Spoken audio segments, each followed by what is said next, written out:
I, Aditendra Jaiswal, on behalf of Srijan Sanchar, welcome all the participants today on a very auspicious occasion.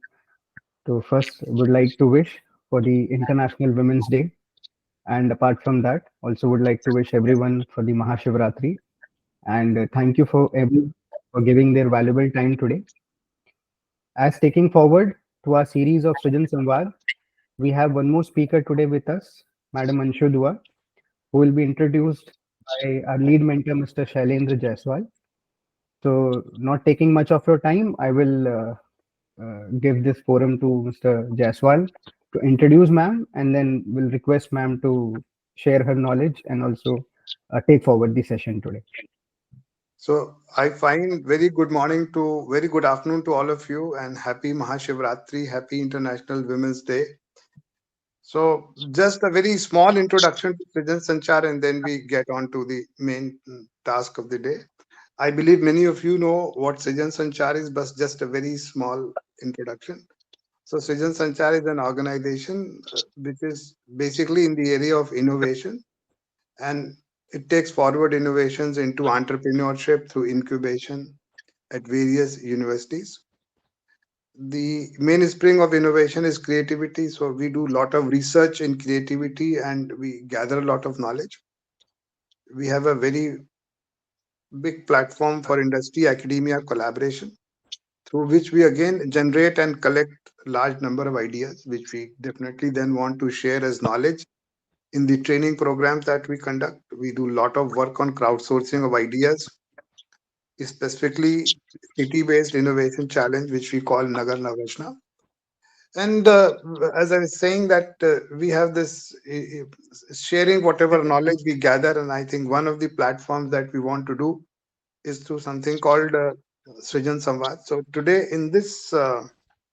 we are trying to share with you some of the issues of Srijan and womenhood. I think the connection has been made by Madam Anshu Dua. So I would like to introduce her. Introduction is very big. She's a lot of things going on, but my knowledge is limited. So ma'am is currently she is an entrepreneur as well. So very much aligned with what Srijan Sanchar does. She's founder of Our Educationist. This is an organization which is trying to build a bridge between the schools, parents, and teachers, and of course, focused on students. So she is a consultant for K to K5 school. Uh, Ma'am is a postgraduate in chemistry from CCS University, uh, Meerut. She has worked in IT industry, in publishing industry. Until recently, she was CEO of a company called SAR Publications. Ma'am takes deep interest in social work. She's an extremely spiritual person. And currently, she's also associated with Srijan Sanchar now for bringing out a new generation of program for the students called School for Polymath. So, ma'am, I think we are all keen to listen to you. Please share your screen and the floor is yours. Thank you so much for taking your time.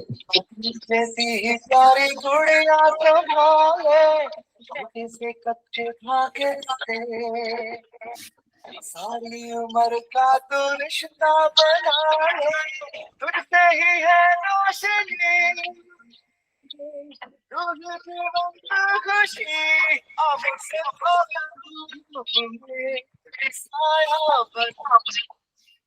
I just wanted to share this little music with everyone. Welcome, wonderful women, and all the men who are supporting the wonderful women. You see on a screen a Japanese little word which is nari. This is how it is written. And nari is actually in English. This Japanese word is translated to become. So womanhood is basically about becoming. That's what I feel.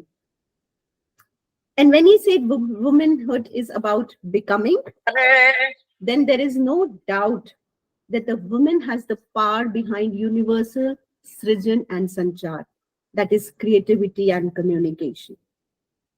While I talk about communication, it does not mean that whatever you tell a woman never is kept to her or is communicated far beyond.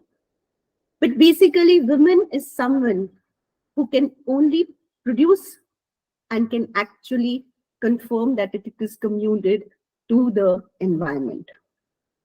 So, by universal communication, we are going to look at empowering through enabling, and that is going to be the essential dialogue for the today. So, a very different angle to look at womanhood through creativity and communication. First of all, let me have the heartful gratitude that I want to pay to the organization Srijan Sanchar for giving me an opportunity to connect with such stalwarts in the university.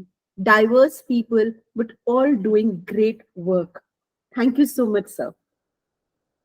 Let us begin this samvad on enabling success and happiness through empowerment by moving into a character of a woman. Why do we celebrate this Women's Day? Why are we actually celebrating this Women's Day? It talks about people who were not given equal rights, but today we feel that we're celebrating equalism, isn't it? Right? But then, are we actually looking at equalism? Are we able to really say that the women is being liberated? Do you really feel as women that the liberation has happened? No, I don't think so. Though women may be taken as true protagonists in building a better society, but for me, they still need that liberation. So today's Women's Day, I would like to bring to your notice what it actually means to be liberated and how we can look at liberation. Okay. So we all understand, and we have seen in the chat box, that the nature of woman is that of a nurturer. And when we say a nurturer, we are not looking at just nurturing of life, but she is a nurturer of relationships, of continuum, of creativity, of multitasking, of learning, because she is like a river, flowing, changing, and gathering. And this is an aspect which comes to her from the scientific background of the brain that she is developed with. It is not that only the nurturing happens because she's in an environment, because she wears a kind of a dress or she puts in a kind of a makeup that this happens. It comes in because her brain is different from that of a man, right? So when we look at the brain of a particular woman, we understand that there are certain areas which are defined differently, which are made differently, and one of them is the hippocampus. So hippocampus is that area which also talks about building relationships, talking.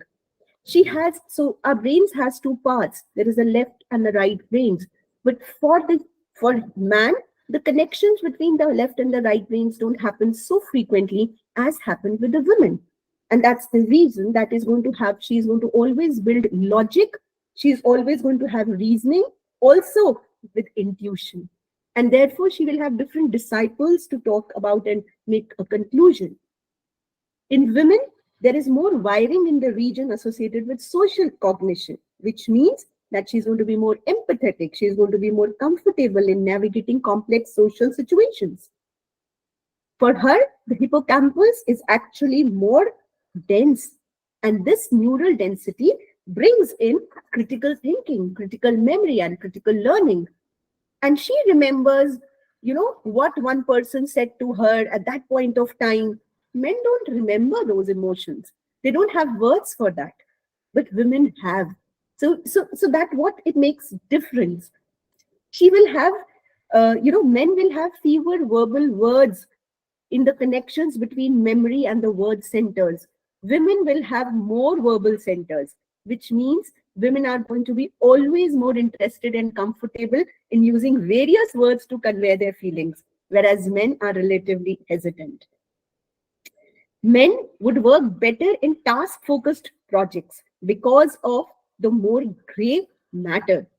And female would be talking about multitasking. So when we say a woman can multitask, she doesn't have to say that a man has to also compare. Because what I feel, the liberation is not happening because the comparison is still going on in the way a woman behaves and a man behaves. And that's what we have to bring down.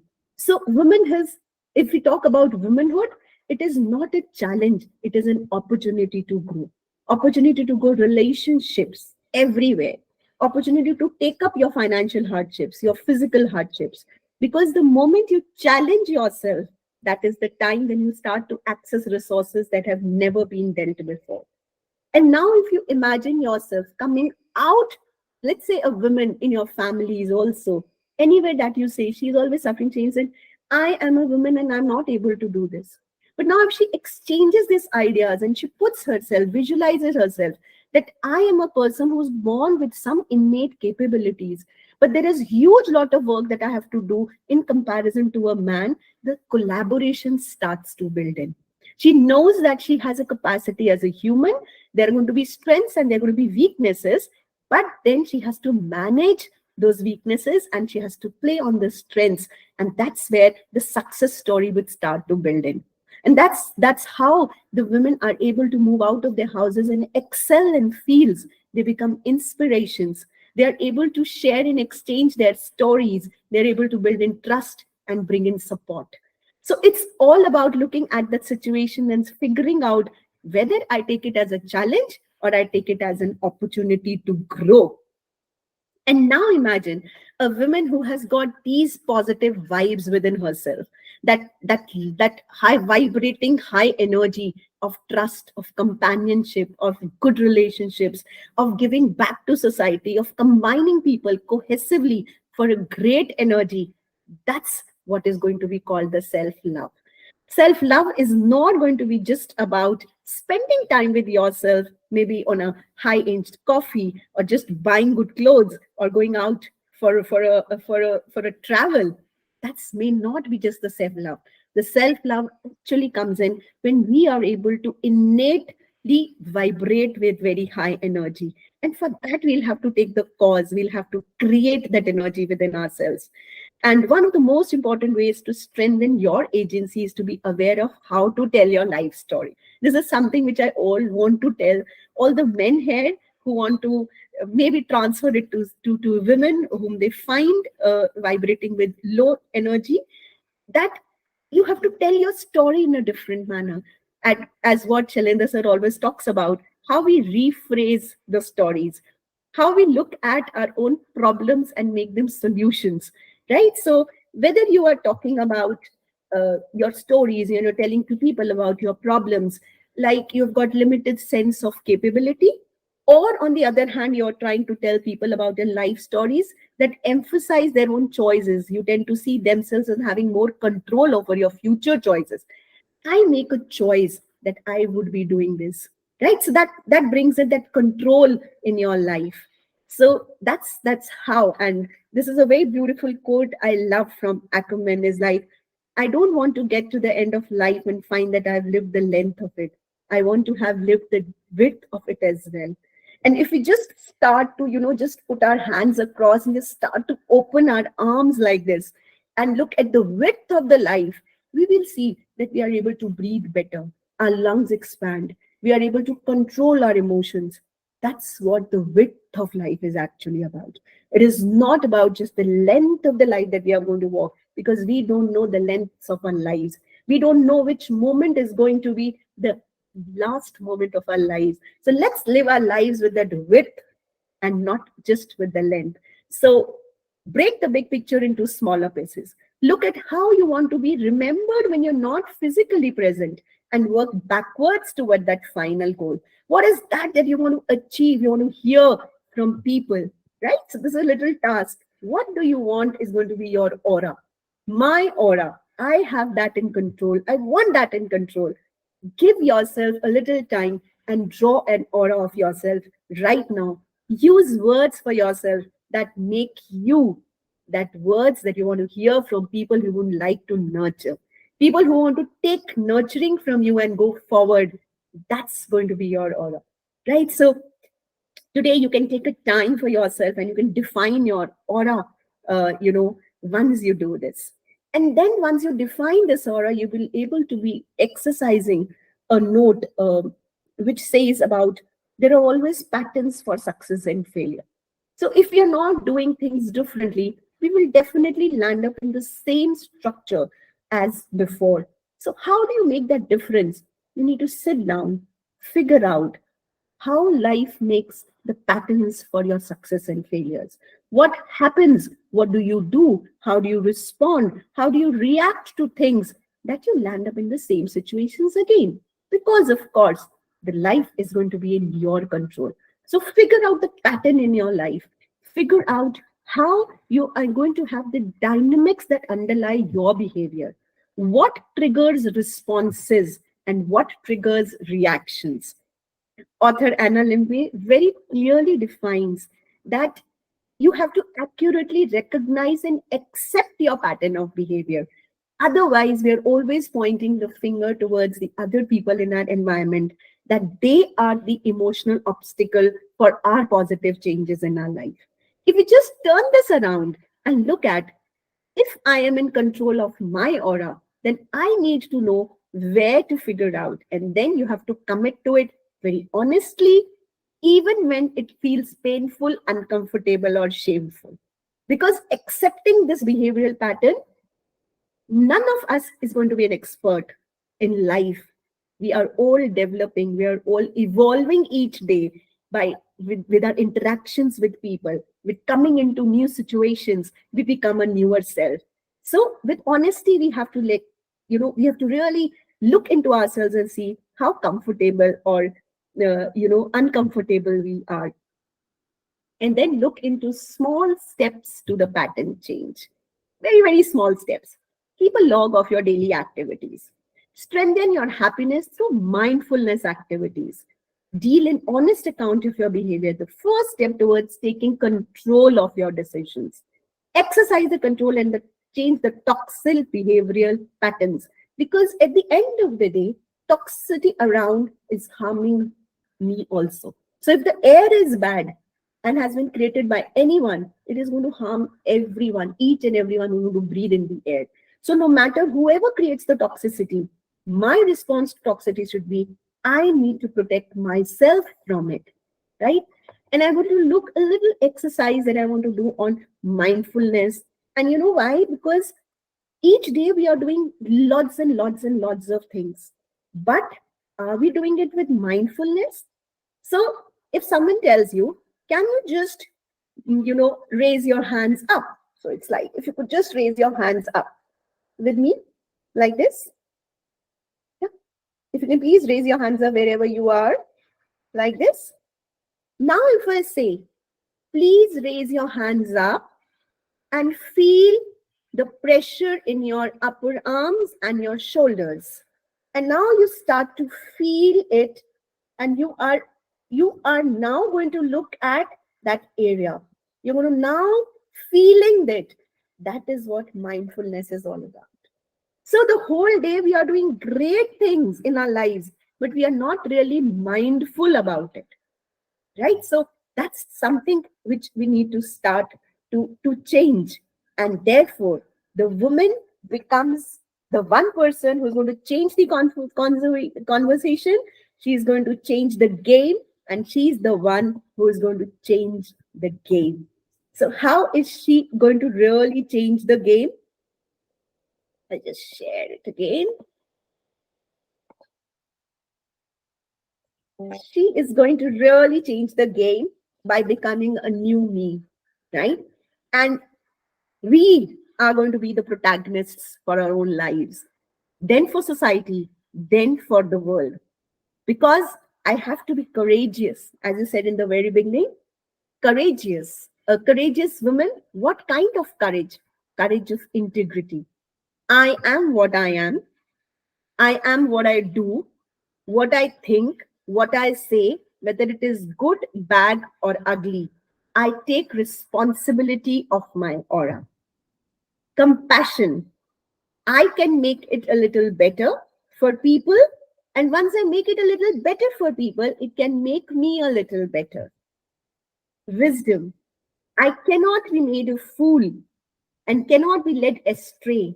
I know my real purpose in life, and I will make the best of each moment so that I do never regret of wasting my life. Right? So this kind of a new me, and very interestingly, why women will be becoming the protagonists is not because she's the one who can nurture life in its form, or she's the pivot of any family, or she's the pivot of society, but also because women are going to be very essential for a bright future.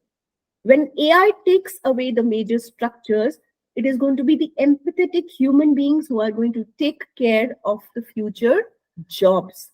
And therefore, there are many, many options for women leadership, for mentoring, for defining human dignity. There's going to be generosity developed,